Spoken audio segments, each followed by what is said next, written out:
Bem, Roberto vai trazer aqui 3 copos com água. E eu vou pedir aqui a 3 pessoas para virem aqui beber esse copo com água, aqui na frente. 3 copos com água. Então, 3 pessoas aqui na frente, por favor. Quem só vai beber água.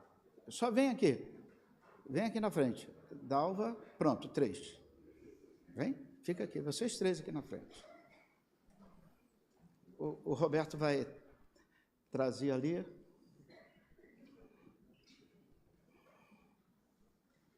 Vai pegando aí os copos com água.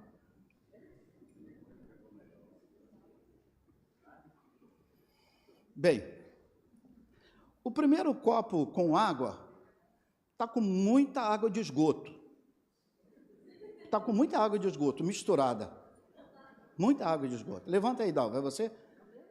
É o seu, Com muita água de esgoto misturada. O Roberto conseguiu pegar a água de esgoto e misturou ali no copo. O segundo não está com muita, não. Está com metade de água de esgoto. Não tem. E o terceiro só tem um pouquinho de água de esgoto. Só um pouquinho. Não tem muita, não. Então, quem vai tomar? Quem vai beber? Você vai beber? Não. Você vai beber, José? Com água de esgoto? Vai beber? Tu está na dúvida, hein? Você vai beber? Mas só tem um pouquinho de esgoto. Obrigado, então. Roberto, pode recolher a água. Aqui não vai dar. Ia dar para sua mãe?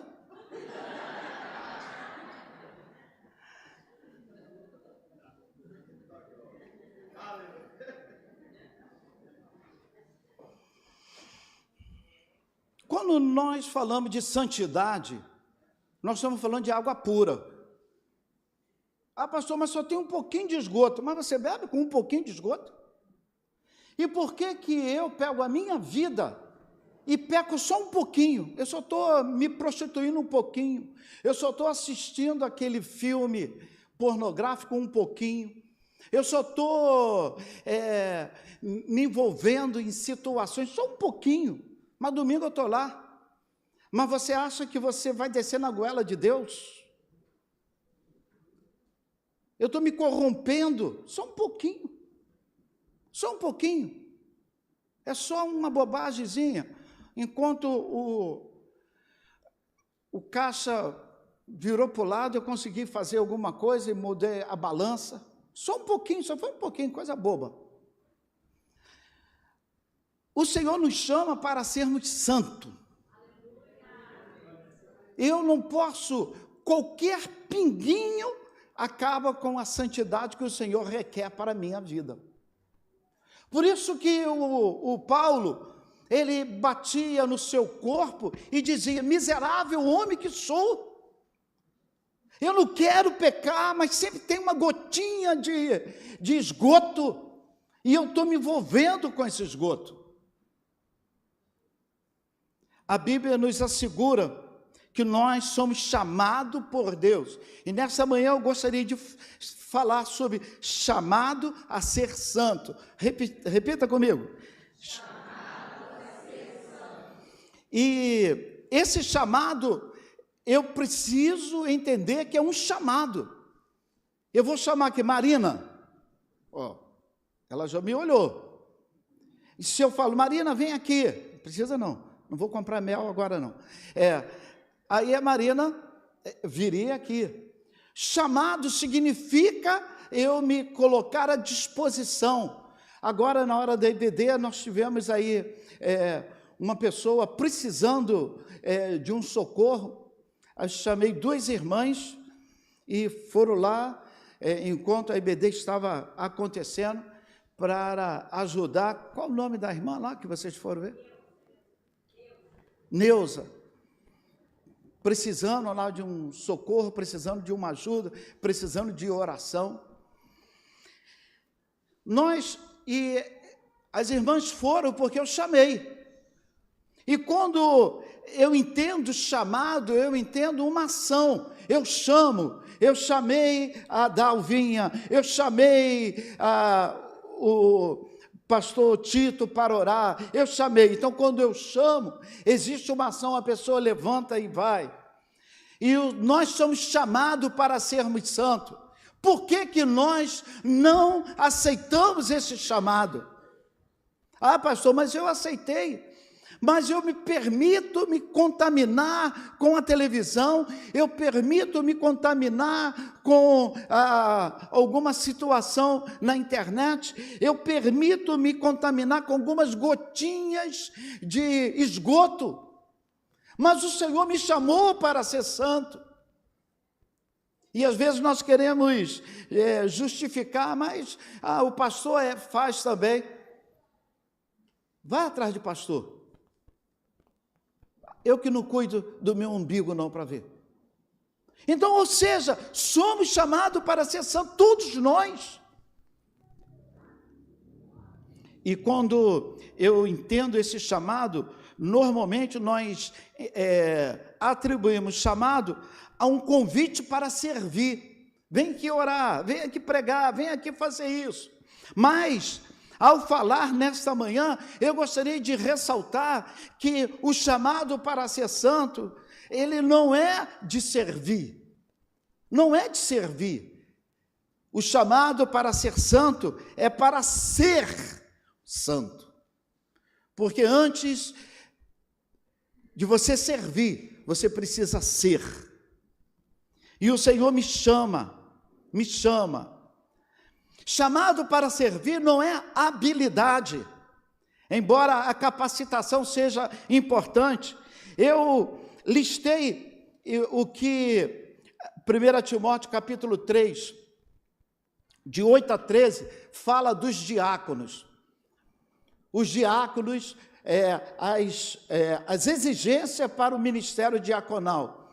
E eu quero convidar você, de 8 a 13, eu quero convidar você a não ler, a identificar, nesse texto que vai aparecer aqui na tela, as qualificações. Então, você já viu ali, o que o diácono tem que ser? Ele precisa ser honesto, ele precisa ser ou seja, não falador, não de xingador, não dado a muito vinho, não cobiçoso, não de ganancioso, ou gananciosa. Vamos lá?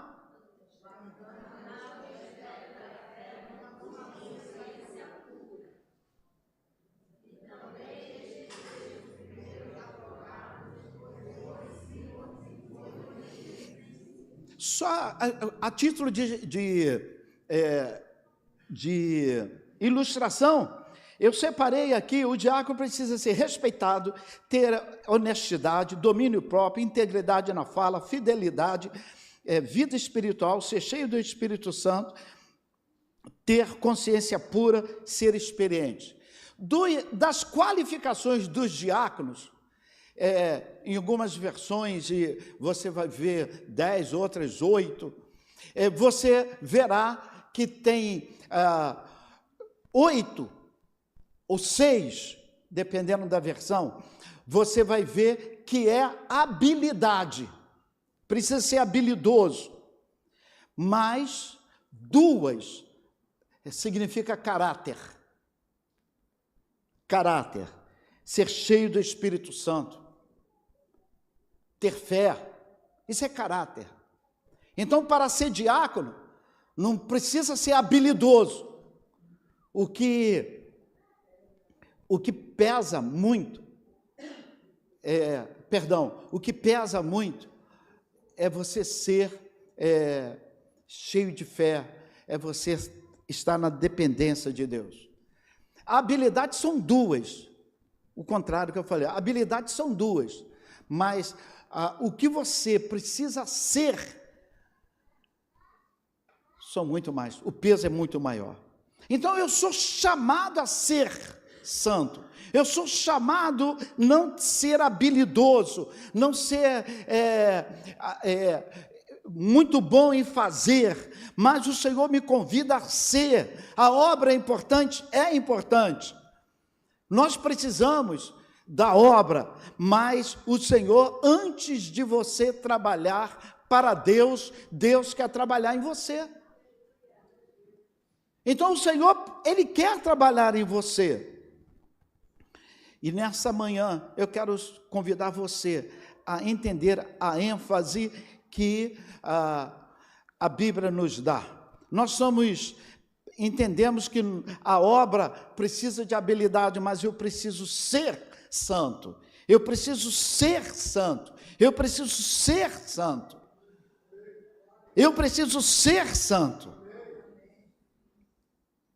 A igreja enfrenta uma crise de integridade muito grande. Você ouve grandes ministérios passando por muitas lutas. Quanto maiores os ministérios, maiores são as lutas. Os líderes de hoje possuem talvez mais habilidade do que caráter. São muito habilidosos, mas o caráter está ficando em segundo plano. Quando nós vamos escolher um pastor, nós precisamos saber as habilidades desse homem, os cursos que esse homem tem, as viagens que esse homem tem, a influência. Nós queremos saber muito das habilidades e não damos valor ao caráter. E a Bíblia nos convida, como servo do Senhor, a ser santo. Ser santo.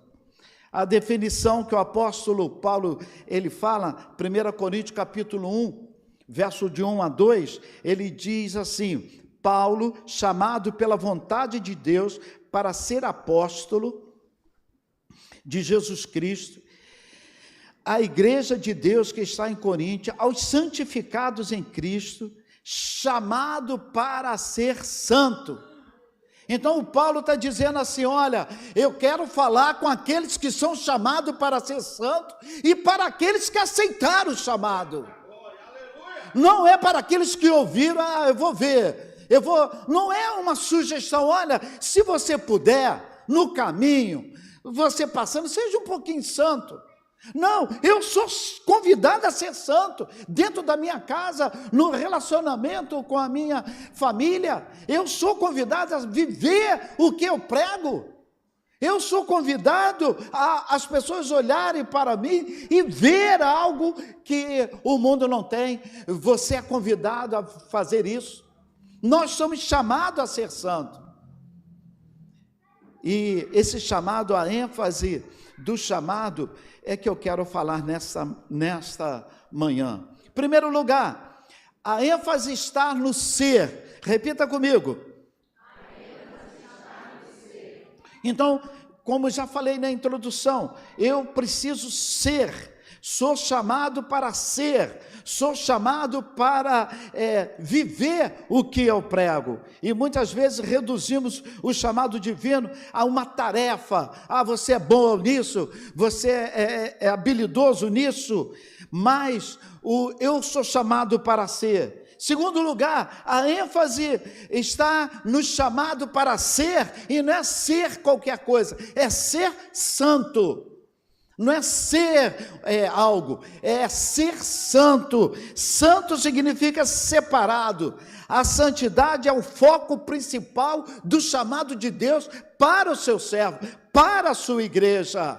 Romanos capítulo 1, verso 7, o apóstolo Paulo diz assim: a todos os amados de Deus que estáis em Roma. Ele está falando com a igreja que estava lá em Roma.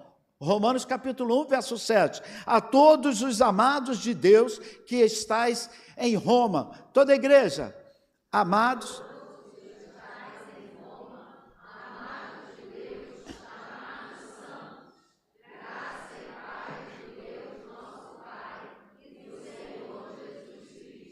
Somos chamados a sermos santos. Repita comigo: eu sou chamado para ser santo. O irmão que está do seu lado aí, chamado para ser santo. Você foi chamado para ser santo. Então nós temos a ênfase nesse chamado, chamado para ser santo. Terceiro lugar, obrigado, minha irmã. Terceiro lugar, a ênfase do chamado está em nos tornarmos santos. Porque eu não passo debaixo do arco-íris, pronto, virei santo. Eu não vim aqui à igreja, ouvi uma palavra, o pastor orou, botou a mão na minha cabeça, pronto, virei santo. Não, ser santo significa uma caminhada, renunciando a cada dia. Pedro exorta a viver uma vida santa. Pedro não exorta a viver um momento santo. 1 Pedro capítulo 1, do 14 ao 16, o apóstolo Pedro, ele chama a nós vivermos uma vida santa. 1 Pedro capítulo 1, de 14 a 16, mais rápido do que eu achar aqui na minha Bíblia. Vamos lá. Como filhos obedientes,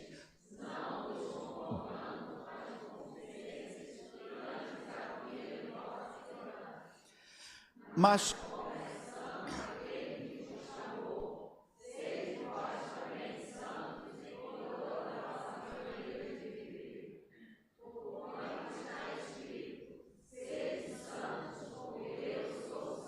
não é só aqui dentro. Sede santo, bota o verso 15, eu acho. Sede santo em toda a vossa maneira de viver, no seu negócio, nos seus estudos, no seu dia a dia. Nós somos chamados a sermos santos. Nós somos chamados a viver em santidade.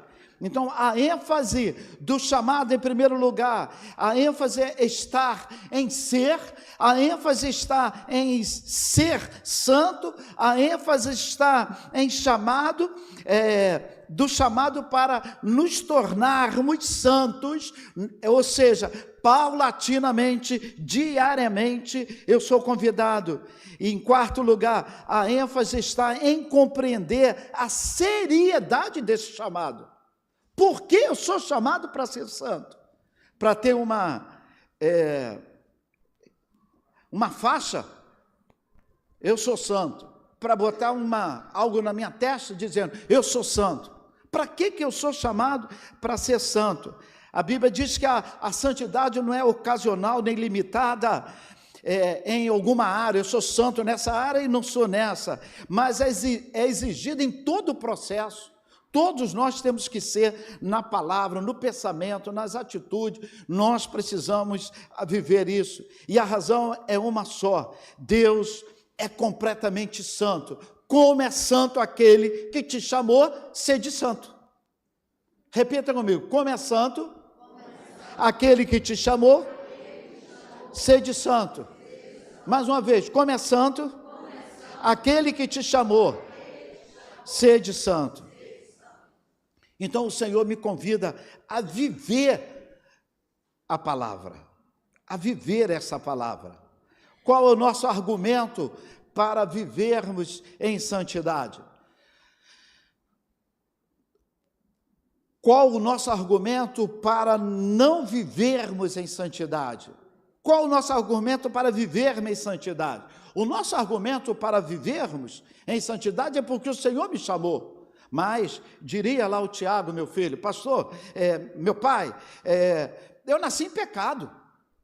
Diria a Terezinha, não, nós nascemos de pecado, vivemos no mundo de pecado. A nossa natureza é em pecado. E tem muita gente usando o que Davi falou no Salmo 51, verso 5. Ele disse, em pecado fui formado. Então, Davi está dizendo, está liberado, eu fui formado em pecado. Eu acho que é 51, verso 5, vê se é isso. Salmo. Davi, depois de ter pisado no tomate, o Salmo 51.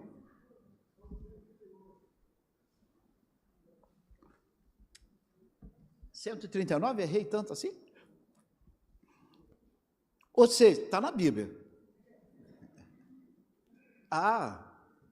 Você quis puxar meu tapete, mas eu te amo mesmo assim. Vamos lá. Eis que iniquidade e em pecado Então, olha o argumento, talvez, para nós pecarmos. Não, eu fui formado em pecado. Eu vivo no mundo de iniquidade, então pega aí, não vamos ser tão radicais. Olha, usamos até argumento, mas a Bíblia diz que eu fui formado em pecado, sim, vivo no mundo de pecado. Mas olha aqui que o apóstolo Paulo fala em Efésios, capítulo 2, verso 3. Ele diz, é justo afirmar, e por isso que eu quero que você leia esse forte argumento. Vamos lá? Entre os quais todos nós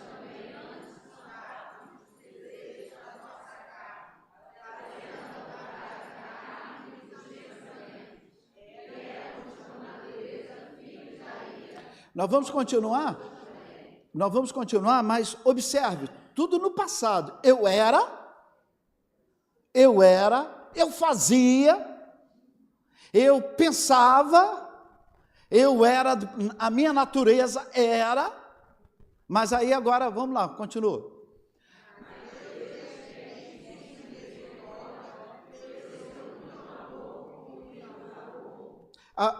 A Dalvinha, minha esposa, ela não quis beber a água que tinha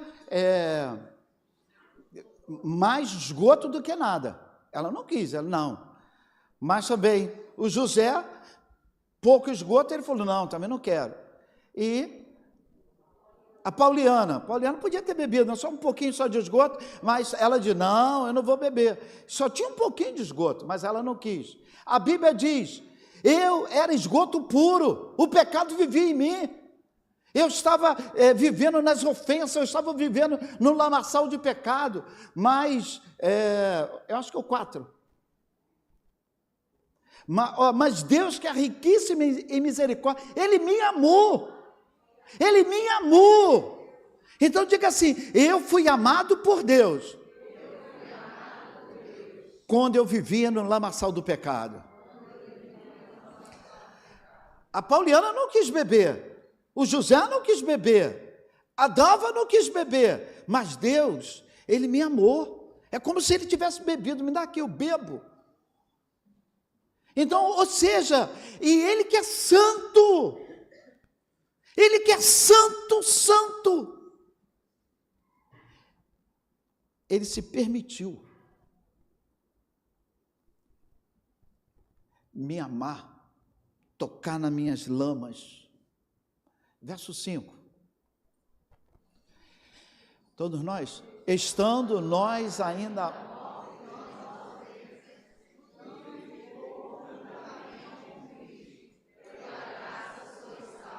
Depois, se você puder ler Efésios capítulo 2, até o capítulo 22, aí agora são versículos e mais versículos que falam do efeito da salvação que Jesus produziu em nossas vidas.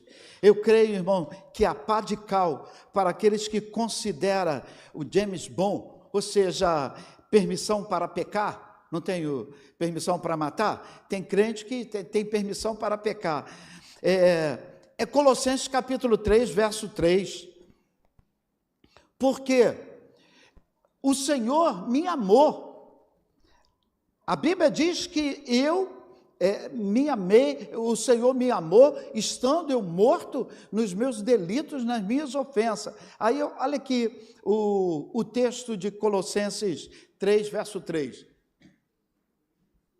Toda a igreja.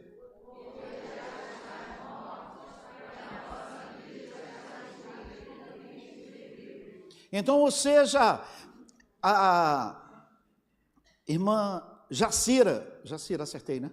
Jacira, a irmã Jacira vai olhar para mim, ela não vai ver a lamaçal do meu pecado, ela vai ver a glória de Deus, porque o Senhor me escondeu. O Senhor me escondeu. Ele não quer que ele veja a nudez. Ele logo providenciou uma roupa para cobrir a nudez do pecado do homem. O Senhor Deus me amou. E Ele não quis me expor. Eu fico muito preocupado com igrejas que fazem apologia, em que Deus, a revelação, e o Senhor começa a revelar pecado dos outros. O Senhor não quer expor ninguém, Ele quer te tratar. Ele quer te tratar, meu irmão. A Bíblia diz que o Senhor me escondeu. Ele fez roupa, Ele matou um animal. Então, o Senhor Deus me amou. 2 Pedro, capítulo 1, verso 4, e depois 1 Pedro 1, 14. Para facilitar para você, deixa eu fazer 1, 14, vamos na ordem, né? 1 Pedro 1, 14, depois 2 Pedro 1, 4.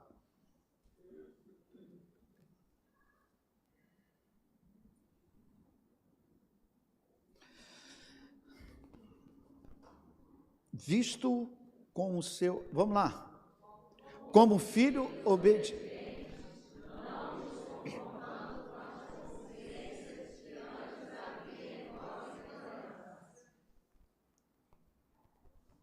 Agora 2 Pedro 1, 4. Às vezes nós queremos justificar o injustificável. Vamos lá?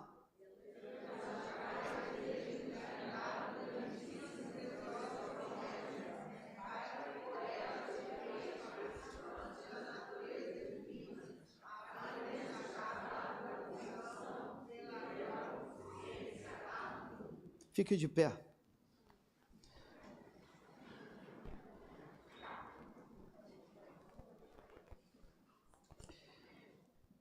E eu quero encerrar com 1 Pedro, 2 Pedro 1, 3 e 4. Novamente. 2 Pedro, perdão. 1, 3 e 4. Pauliana, eu quero depois orar por você, tá? Pauliana ainda está mancando. Vamos toda a igreja? Visto com seu divino poder nos tem...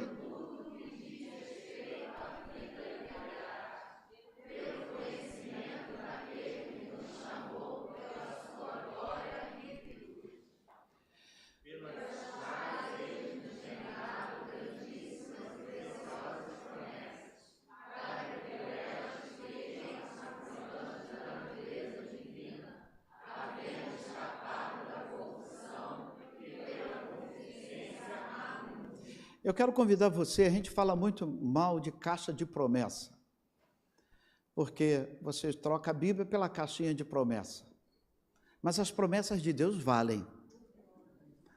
Eu não posso fazer da promessa de Deus horóscopo, vou ver com a minha sorte hoje, aí não, mas as promessas de Deus estão valendo. E o texto nos diz que pelo seu divino poder nos tem dado todas as coisas, pelo seu amor, Ele tem nos dado também as preciosas promessas. Então, meu irmão, você é precioso por Deus, Deus tem te recheado de promessas, para que você entenda que Ele te ama, Ele quer que muito mais do que de habilidade que você possa ser. Eu sou convidado a ser. Eu não preciso, para Deus, ser um bom cantor, ser um bom pregador. O que o Senhor quer que eu seja? Um servo obediente, um servo fiel, porque o caráter deve preceder a obra. E o que nós estamos falando é de obra. Jesus vai falar para aqueles que fazem muitas obras. Ele vai dizer assim: Senhor, em teu nome expulsamos demônios, em teu nome curamos, em teu nome fizemos, em teu nome regi o coral, em teu nome preguei, em teu nome limpei a igreja, em teu nome fiz e aconteci. O Senhor vai dizer assim: afasta-se de mim, eu não conheço. Por quê? O Senhor não quer que eu faça isso tudo? Quer, mas isso não pode vir antes de ser. Eu preciso ser. Devemos primeiro ser, para depois transbordar o que podemos ser. Nessa manhã, o Senhor me convida a ser santo, e que a santidade seja o meu desejo.